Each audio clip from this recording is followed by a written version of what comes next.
Magandang gabi po sa lahat. Tayo nagbabalik ulit dito sa ating munting channel para pag-usapan ulit ng coins kung magkano ng kanyang mga presyo sa ating mga online selling.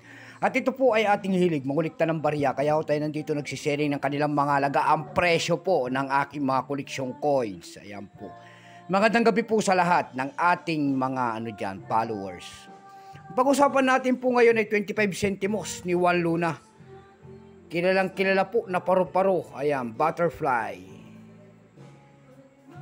Ayan po, butterfly po, paru-paro, napakagandang coins. Ayan, siya po si Juan Luna, ang dakilan nating bayani. Nakapaloob po ito sa Flora and Fauna series. Ayan. Butterfly po, ang kanyang scientific name ng butterfly na yan ay Graphium idioides. Ayan. Ayan po, ang ganda. Ayan. Bago yan, magpapasalamat lamang tayo sa lahat ng ating mga sumusuporta dito sa ating munting channel. Maraming salamat po sa lahat po ng aking mga subscriber dyan. Yun naman pong mga nagme-message at mga nagbebenta ng mga coins doon sa mga luma ko pang mga video po. Ayan. Maghintay lamang po kayo at ginagawa natin. May trabaho kasi kaya tayo busy. Ayan po. Magandang gabi po sa lahat. Yun naman po hindi pa po nakapag-subscribe dito sa ating munting channel. Anyayaan ko lang sana kahit malaking bagay na po utulong ang inyong magagawa. Baka pwede naman maglalambing lang sana sa inyo. Baka pwede pakipindot naman po ang ating subscribe button, like and share para ma-update ko kayo sa mga latest ko pang gagawin mga video po. Ayan. Tingnan natin kung magkano ng kanyang mga presyo sa ating mga online selling ang ating 25 centimos. Ayan.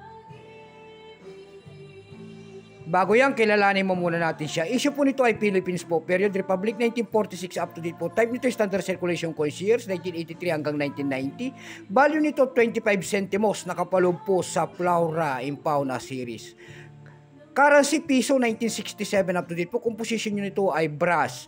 May bigat lamang itong 3.9 grams sa habang 21 mm. May kapal po naman itong 1.68 mm. Hugis po bilog. Orientation nito ay medal alignment. Itinigil naman ang paggamit ng Pilipinas sa barya na hawak natin noong January 2, 1998. Number N-2452. Reference number KM-241-1. Siya po si Juan Luna. Ito pong year 1990 na ito po ay 38%. Ayan.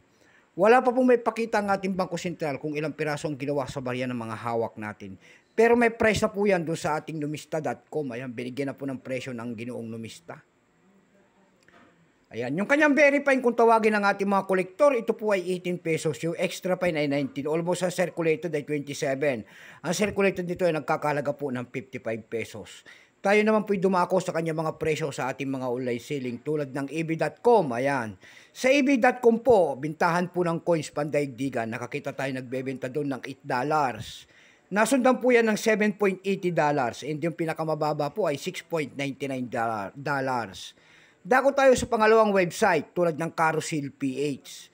Sa Carousel PH naman po, dito sa atin may nakita tayo nagbebenta nito ng 100 pesos. Nasundan po yan ng 80 pesos. Ayan lamang po ang ating may babahaging kanyang presyo. Keep safe po sa lahat and God bless.